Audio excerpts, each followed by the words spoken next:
제가 이 채널에서 사연 듣는 걸 좋아하는데 대부분 자기소개들을 하고 시작하시더라고요. 하지만 살면서 저 같은 사람을 만나본 적은 없고 주변에 몇몇 저에 대한 얘기를 알지만 이렇게 공개적으로 하기에는 조금 부끄러움도 있고 누군가 알아볼 수도 있을 것 같아서 가명을 쓰는 점 이해 부탁드립니다. 물론 솔직히 저는 잘못한 게 없습니다. 부끄러울 것도 없고 죄 지은 것도 없고요. 하지만 세상에 나쁜 연놈들이 얼마나 많습니까? 죄를 지어서 경찰서에 끌려가 구속이라도 되면 속이라도 후련하고 죄값을 받는다고도 하지만 사실 가깝고도 먼 시댁은 아무리 괴롭혀도 죄로 인정이 되지 않다 보니 경찰에 신고도 할 수 없는 게 답답할 뿐입니다. 그렇다고 해서 제가 시댁살이를 했다는 건 절대 아닙니다. 이런 말을 들으면 놀라실 수도 있겠지만 전 저희 시어머니를 너무너무 사랑합니다. 물론 시어머니가 저를 낳아주신 것도 아니고 그렇다고 해서 엄청난 지원을 해주신 것도 아니고 그냥 딱 남들이 봤을 땐 며느리와 시어머니인 고부 관계일 뿐인데 왜 이렇게 시어머니를 좋아하는지에 대해 물으시면 밤이 새도록 앉아서 얘기를 할 수 있을 정도로 시어머니를 참 좋아합니다. 저는 결혼하면서부터 시어머니를 제 가족이라 생각하며 살았습니다. 사연 채널에 보면 대부분 시어머니와 며느리 관계에 문제가 많이 생겨서 이혼도 하고 별거도 하고 심지어 이름 모를 섬에도 갖다 버리던데 그게 사람이 할 짓인지 참 가끔 그런 얘기를 들으면 온몸에 소름이 돋는 것이 인두껍을 쓰고 어떻게 그런 짓을 할 수 있나 싶은 생각이 많이 듭니다.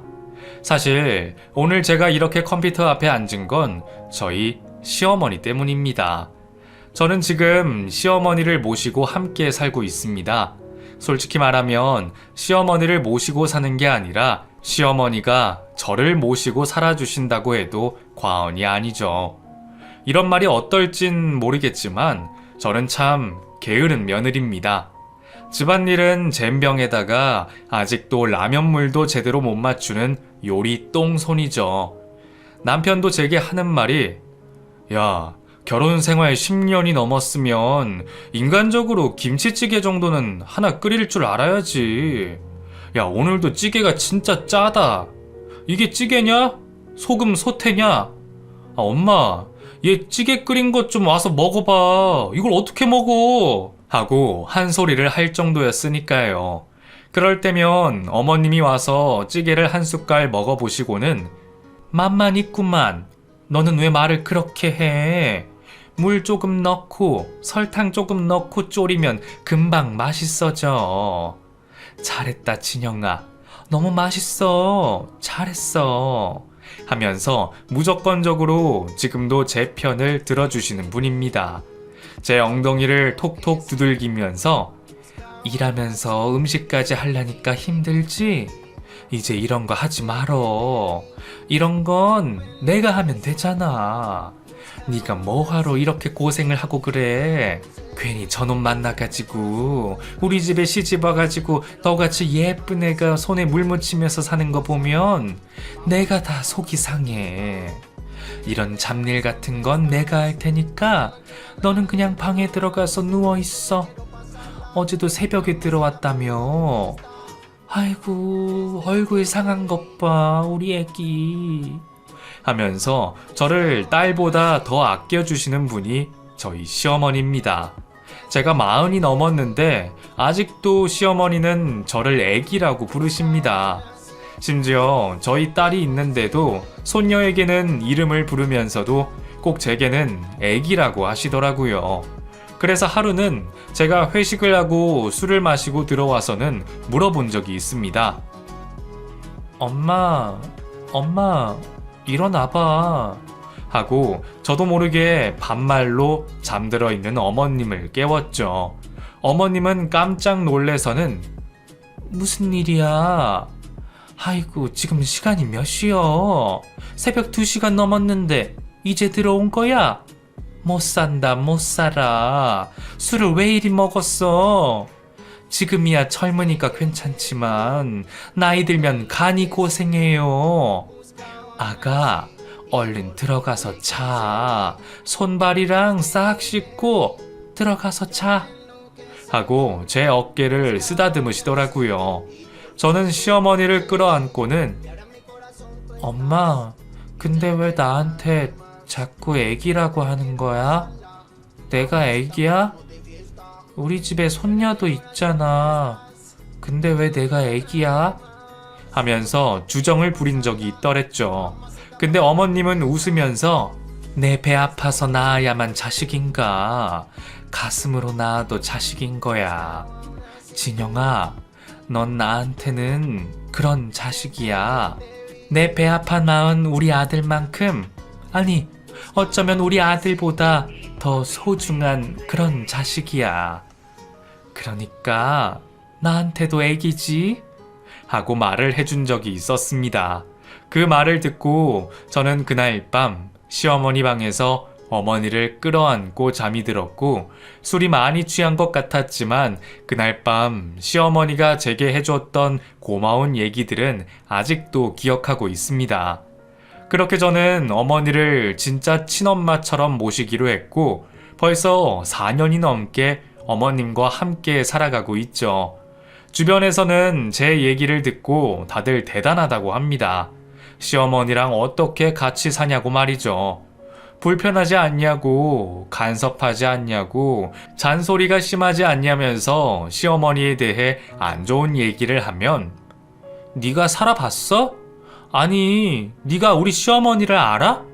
그렇게 함부로 짐작하면서 말하면 안 되는 거 아니야? 나 이래봬도 시어머니 욕먹임 방지 지킴이 위원회 회장이야. 그러니까 내 앞에서 시어머니 욕은 금지야. 하고 오히려 큰 소리를 냈습니다. 친구들은 별꼴이라며 저를 놀렸고, 심지어 그렇게 멀어진 친구도 있었죠. 가까운 사이는 아니었습니다. 그 당시 남자친구였던 지금의 남편은 제가 운영하는 회사의 거래처 직원이었습니다. 남편이 저보다 5살이나 어림에도 불구하고 제게 적극적으로 대시를 했고, 저희 두 사람은 3년의 연애 끝에 결혼까지 하게 됐죠. 만나서 결혼을 준비할 때부터 솔직히 좀 속 시끄러웠습니다. 어머님 댁에 인사를 드리러 갔는데 세상에 신발이 좋기 20개는 있더라고요. 저는 멈칫하며 뭐야? 사람이 왜 이렇게 많아? 아버지 돌아가시고 어머니 혼자 산다며? 응, 맞는데 친척들이 네가 궁금하다고 해서 다들 오셨나봐. 미안. 미리 말하면 네가 안 올 것 같아서. 하고 그제야 말을 하는 겁니다. 너무 기가 막혔습니다. 이미 집 앞까지 온 상태였고 저희가 밖에서 수근수근 거리자 그때 문이 열리더라고요. 왔니? 왔으면 들어와서 인사를 해야지. 왜 거기 서서 그러고 있어? 어른들 다 기다리는데. 하는 카랑카랑한 목소리는 다름 아닌 시고모였습니다. 제 옆에 있던 남편은 고모 오셨어요? 엄마는요? 들어가자. 들어가서 인사하자.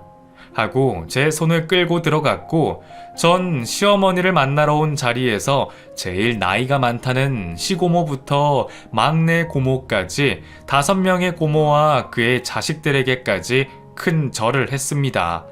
그런데 그 와중에 눈에 들어왔던 건 한쪽 구석에서 어쩔 줄 몰라 하는 한 여자의 모습이었습니다. 남편은 구석에 앉아있던 그 사람을 가리키며 저기 우리 엄마 인사해 하고 어머님을 가리키는데, 시고모라는 사람이 야 춘수야, 고모한테 먼저 인사를 시켜줘야지. 이 집안의 제일 큰 어른이 고모잖아. 안 그래? 너 애비 없다고 그렇게 버릇없이 커서 어떻게 장가가려고 그러니? 애미야, 너는 대체 애 교육을 어떻게 시킨 거니? 어른이 앞에 있는데 어떻게 너한테 먼저 여자친구를 소개시켜줘? 하고 버럭 화를 내시는 겁니다. 깜짝 놀란 남친은 고모 죄송해요. 자기야, 우리 고모, 그 돌아가신 아버지 누나이기도 하고 우리 집안의 제일 큰 어른이셔. 하고 고모님을 소개시켜 주더라고요. 아, 네, 안녕하세요. 하고 인사를 했더니, 그래, 얼굴값 하게 생겼네. 네가 돈을 그렇게 잘 번다면서 그럼 우리 집안 팔자 고쳐주는 거니? 하고 대뜸 이상한 얘기를 하시는 겁니다. 시댁 식구들이라는 사람들은 전부 웃고 있고 남자친구도 머쓱했는지 별말 안 하는데 분위기가 좀 이상하다는 생각이 들었습니다. 그렇게 열댓 명의 어른들과 다 같이 식사 자리를 갖고 집으로 돌아가는 길, 정말 너무 화가 났습니다. 뭐야 진짜, 이런 식으로 하는 게 어딨어. 결혼식장에서 봐도 되는 사람들을 왜 인사 자리에서 다 봐야 돼? 정작 당신 어머니랑은 말 한마디도 못하고 고모님 잔소리만 들었잖아. 이게 뭐야 진짜.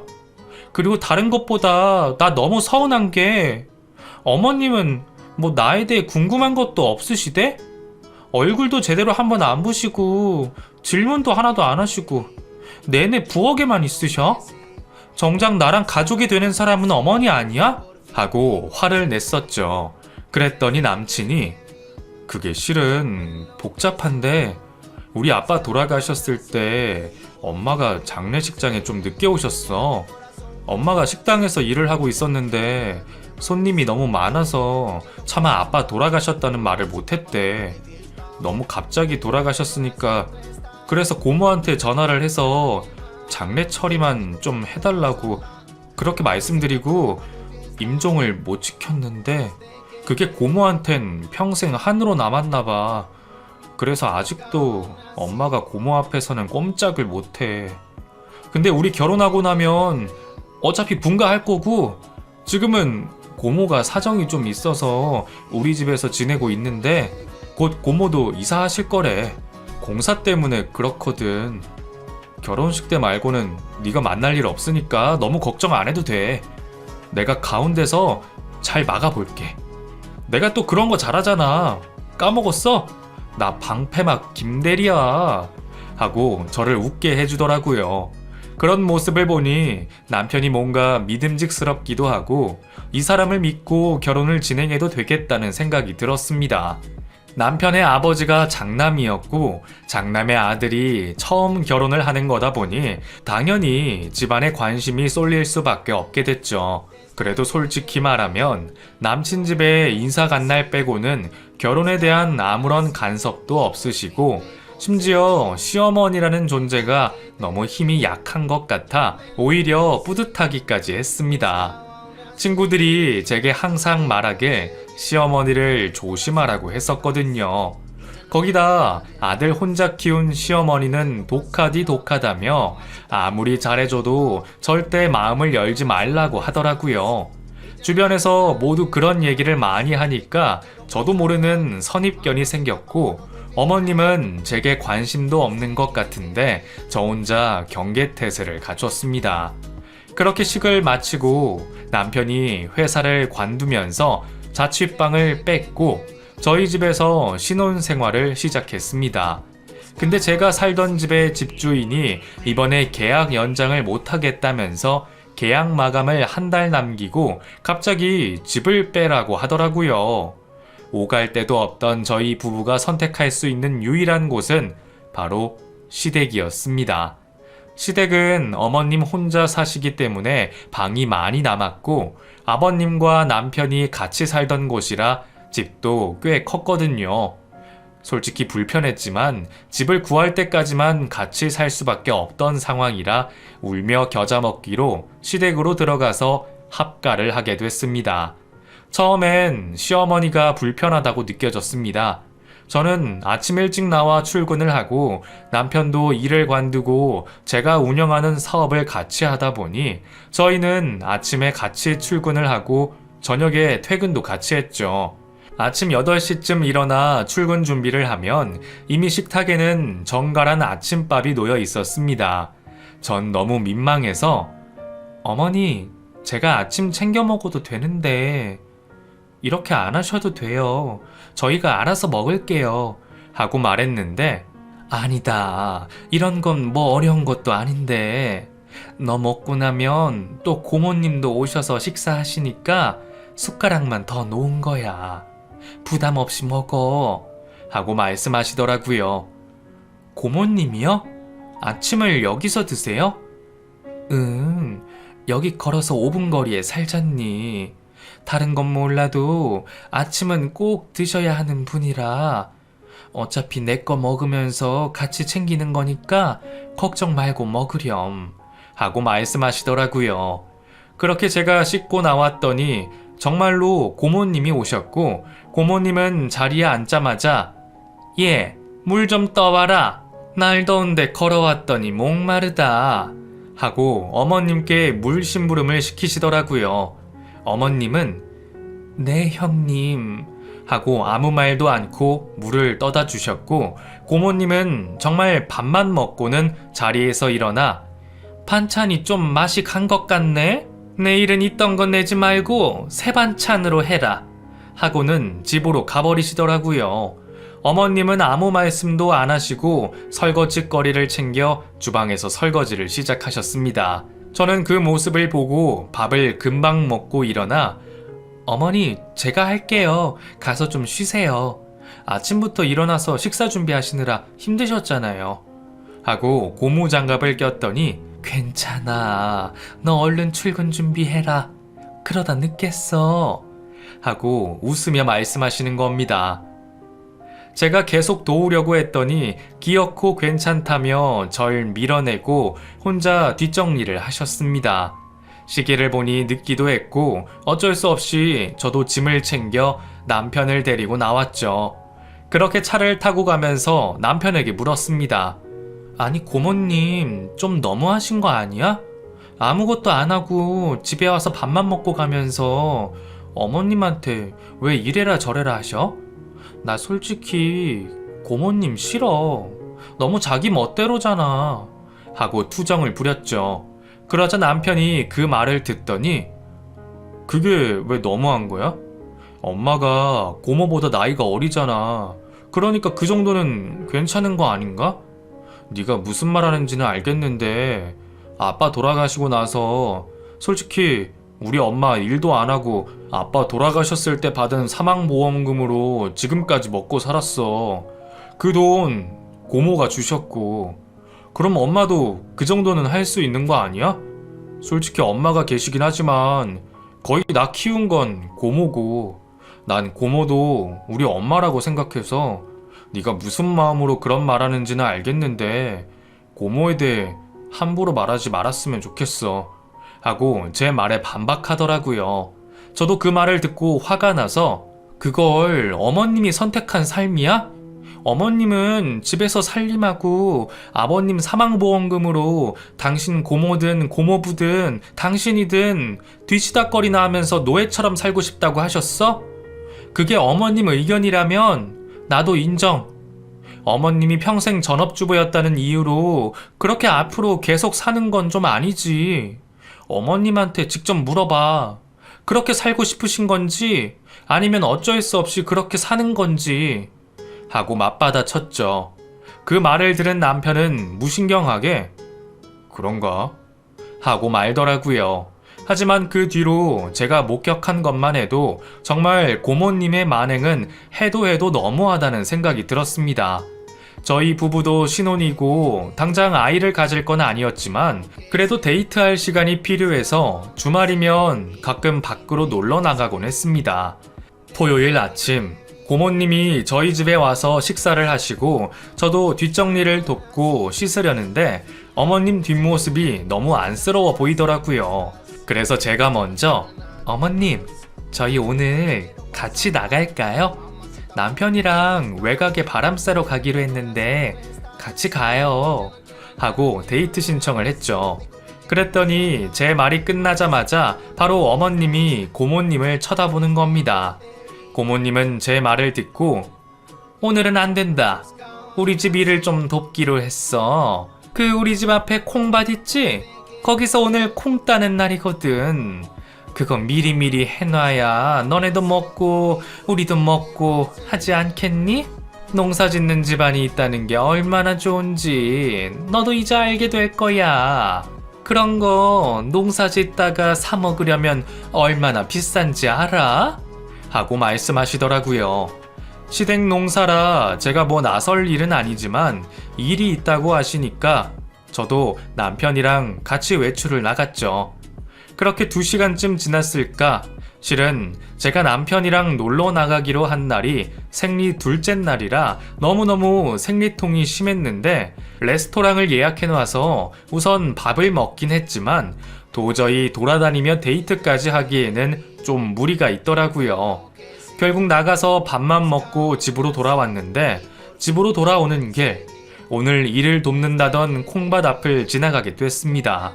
그런데 그 광경이 정말 어이가 없더군요.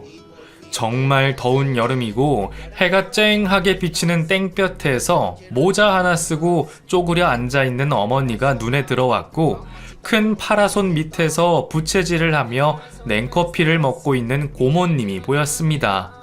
여보, 잠깐만 차 좀 세워봐. 왜? 저거 봐. 고모님이랑 어머님 좀 보라고. 저게 지금 말이 돼? 어머님은 땀 뻘뻘 흘리면서 쪼그려 앉아가지고 일하는데 고모님 좀 봐. 저기서 혼자 커피 마시고 있잖아. 아, 저거 저렇게 일하면 고모가 우리 집에 돈 주는 거야. 나도 어릴 때 알바처럼 많이 했었어. 어차피 엄마는 전업주부고 돈이 있어야 되는데 다른 데 가서 일하는 것보단 그래도 고모네 밭에서 일하는 게 나으니까 저렇게 하기로 했나 보더라고. 그게 말이 돼? 아니, 나 진짜 당신네 집안이 이해가 안 된다. 그리고 제일 이해 안 되는 건 당신이야. 어떻게 엄마가 저렇게 노동을 하는데 그걸 가만히 보고 있고 그걸 당연하다고 생각해? 당신 정신 차려. 저 사람 노예 아니고 집사 아니야. 당신 낳아준 부모라고. 근데 저걸 보고 당연하다고 생각한다고? 1년도 같이 안 산 나도 이렇게 이상한 거 투성인데 평생을 같이 산 당신은 이걸 보면서도 이상하다는 생각이 안 든다고? 나 솔직히 당신 말 듣고 내가 예민한 건 줄 알았거든? 근데 아니야. 당신 집 이상해. 저 고모라는 사람도 이상하고 그걸 방치하는 당신도 이상해. 나 아무래도 말해야겠어. 이건 아닌 것 같아. 하고 차에서 내렸죠. 그리고는 밭으로 걸어가서 고모님, 날이 많이 덥죠? 근데 어머님만 너무 일하시는 거 아니에요? 같이 하시면 더 빨리 끝내고 두 분 다 같이 쉴 수 있잖아요. 아니면 제가 좀 도울까요? 하고 물었더니 저를 쳐다보면서 그럴래? 네가 도와주면 알바비 챙겨주마. 네 시애미 도와서 같이 일하든가. 하고 부채질만 하더라고요. 알바비요? 알바비가 얼만데요? 저 고급 인력인 거 아시죠? 저 일 시키시려면 10만 원은 주셔야 돼요. 아이고, 이 넓은 땅에서 언제 콩을 다 따요. 고모님도 같이 좀 도와주세요. 알바비? 알바비는 무슨 그냥 콩 좀 가져가는 거지. 자기가 키워서 자기가 먹는 건데 무슨 알바비를 주니? 너도 네가 먹고 싶은 만큼 따서 가져가. 하고 말씀하시더라고요. 그 말을 듣고 바로 눈치챌 수 있었습니다. 이건 돈을 주고 사람을 쓰는 게 아니라 무급으로 시어머니가 고모님 댁 집안일까지 해주고 있다는 사실을 말이죠. 그 뒤로 정말 기가 막힌 상황들을 많이 접했습니다. 제가 그 집에 3개월 동안 살았는데 거기 살면서